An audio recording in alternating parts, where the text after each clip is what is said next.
probably don't know this man unless you're a billionaire. I saw him speak at the Harvard Club of Boston, so I brought him here for you today, Mr. David Roy Newby.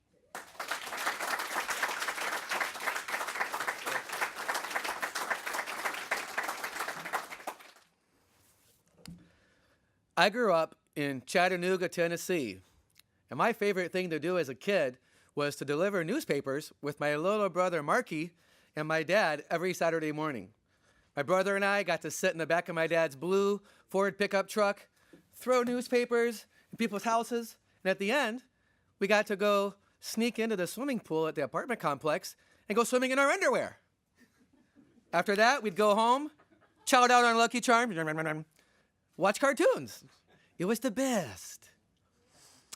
One day, my stepdad comes up to me and he goes, "Davey, I want to talk to you about something. I'm not your real dad, but I want to adopt you.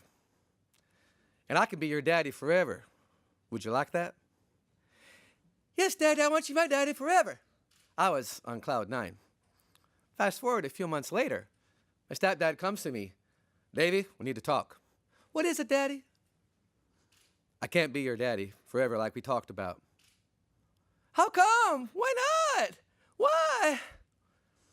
"Well, your mom and I are getting a divorce. And if I can't be your husband anymore, I can't be your dad. After this week, I'm moving out. This will be the last weekend that we can deliver newspapers and go swimming. Even though I won't live with you anymore, I want you to know I'm always going to love you, Davey." Even though he told me that he loved me, what my heart heard was, "You're not good enough." And that was so devastating for me that I blocked out most of the memories of my life up until that point. For the next 6 years, I was pissed at my stepdad. And I took it out of my little brother, Marky, unfortunately. And I went to this church camp in 7th grade, and the whole topic of the camp was about forgiveness.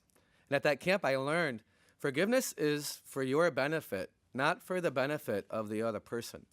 And when I realized that, I chose to forgive him. And when I did that, I could literally feel the weight of the bitterness I was carrying physically come off my shoulders. Fast forward to 2012. I'm in the Philippines, promoting my second book, working on gold deals worth hundreds of millions of dollars.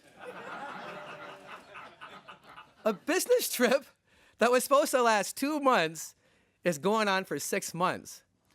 And my wife and my sons are back in Detroit. I mean, I have growing boys and I'm away from them.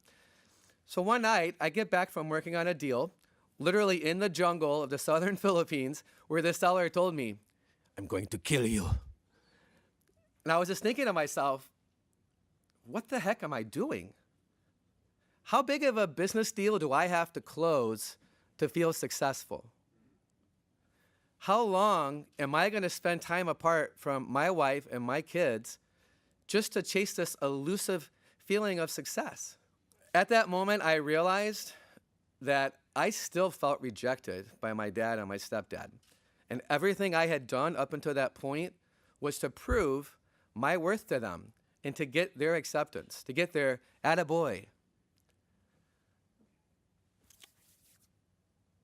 My whole life up until that point, I had been seeking affirmation from a father figure, and I never received it. I've invested hundreds of thousands of dollars on my personal development and healing my heart, and I'm glad to tell you guys today, I don't need the approval of anyone. Serving ultra-high net worth families, billionaires included, I do know some non-billionaires, by the way, working with really successful people, I have found that with over 90% of them, there is a very common wound, emotional wound, in the relationships of the families. And it usually comes from a lack of validation or love from the father or the mother to the kids. This is not just a circumstantial, my experiential thing.